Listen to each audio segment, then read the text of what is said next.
औज़ुबिल्लाहि मिनश्शैतानिर्रजीम बिस्मिल्लाहिर्रहमानिर्रहीम।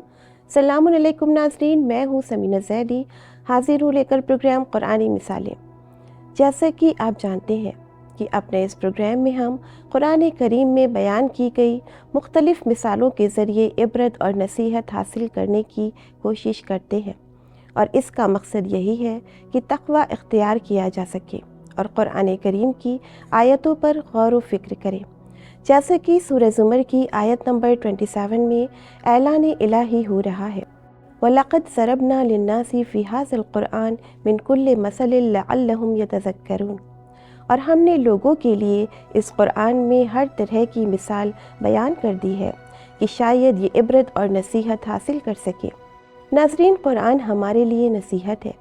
सूरह नूर की आयत नंबर 40 में वो अफराद जो ईमान नहीं लाते और माबूद हकीकी का इनकार करने वाले हैं, उनके लिए गहरे दरिया की तारीकियों की मिसाल इस तरह से दी गई है, या उन आमाल की मिसाल उस गहरे दरिया की तारीकियों की है जिसे एक के ऊपर एक लहर ढाक ले और उसके ऊपर तह बतह बादल भी हो कि जब वो अपने हाथ को निकाले तो तारीकी की बिना पर कुछ नज़र ना आए, और जिसके लिए खुदा नूर ना करार दे उसके लिए कोई नूर नहीं है। कुरान करीम में ये मिसाल इस तरह से बयान की गई है कि इरशाद हो रहा है, या उनके आमाल की मिसाल ऐसी है जैसे एक वसी समुंदर पर छाए हुए अंधेरे। जैसे कि एक समुंदर है, उस पर एक मौज छाई हुई है और उस मौज पर एक और मौज है और उसके ऊपर एक तारीक बादल है और अंधेरे एक दूसरे के ऊपर छाए हुए हैं। हालत यह है कि अगर ऐसे में कोई शख्स हो और वो अपना हाथ बाहर निकाले तो तारीकी का ये आलम है कि हाथ को हाथ नज़र नहीं आएगा। यकीनन इंसानों की ज़िंदगी में नूर हकीकी सिर्फ़ नूर ईमान है, लेकिन ये नूर ईमान सिर्फ़ अल्लाह की तरफ से है, और जिसे अल्लाह नूर ना बख्शे उसके लिए कोई नूर नहीं है।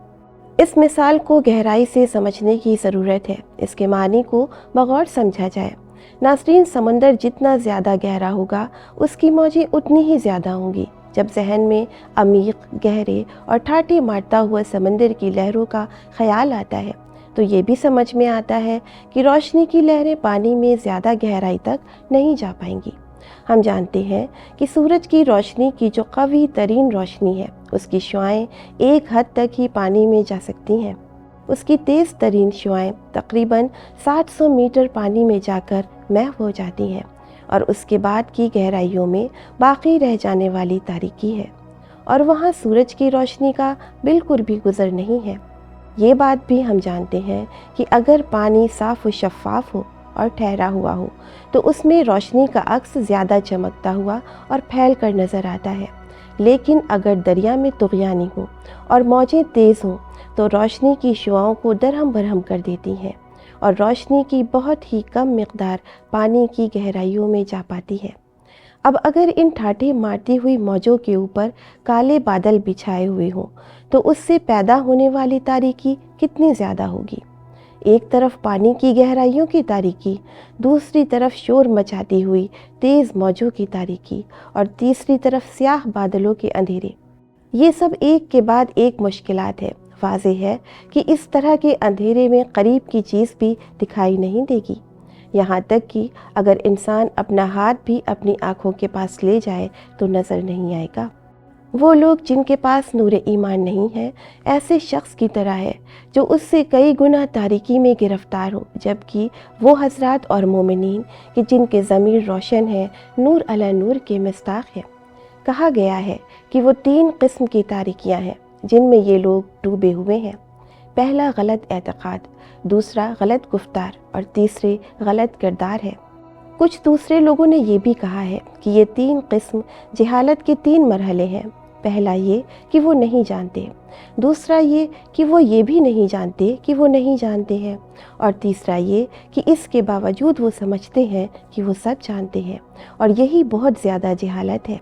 بس اس آیے کریمہ میں ان لوگوں کو کہ جن کا ایمان سلامت نہیں ہے، اعمال کی جھوٹی روشنی سے تشبیہ دی گئی ہے کہ جو خشک اور آگ برسانے والے بیابان میں ایک سراب کی حیثیت رکھتی ہے، سراب جو کہ صرف ایک دھوکہ ہوتا ہے، جو کہ نہ صرف پیاسوں کی پیاس کو نہیں بجھا سکتا بلکہ اس کے پیچھے زیادہ دوڑنے سے پیاس اور بھی زیادہ بڑھ جاتی ہے۔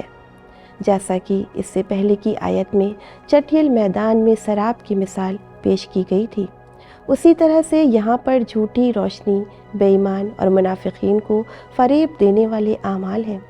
اس کے بعد ان اعمال کی باطنی حیثیت کو بیان کیا گیا ہے کہ ان کا باطن ایسا ہولناک ہے جس کو سمجھنا آسان نہیں ہے، قریب ترین چیزیں بھی نظر نہیں آتی ہیں، یہاں تک کہ انسان اپنے آپ کو بھی نہیں دیکھ سکتا ہے اور ایسی تنہائی میں جہالت اور بے خبری میں ڈوب جاتا ہے، نہ ہی کوئی راستہ دکھائی دیتا ہے اور نہ ہی کوئی ساتھی، اور اس کے اعمال اس کو کسی بھی طرح سے فائدہ نہیں پہنچاتے۔ بس ہمیں چاہیے کہ خود کو جہالت اور ظلمت کے اندھیروں میں گم نہ ہونے دیں، ذہن کو ڈسٹریکٹ کرنے والی چیزوں سے دور رہیں، اللہ اور اس کے رسول پر، قرآن مبین پر ایمان لائیں۔ بس بارگاہ الہی میں اس طرح سے دعا کرے کہ وہ ہمارے دلوں کو ہدایت کی روشنی اور علم کا نور عطا کر دے، الہی نشانیوں پر غور کریں، قرآن مثالوں کو سمجھیں، ان سے فائدہ اٹھائیں۔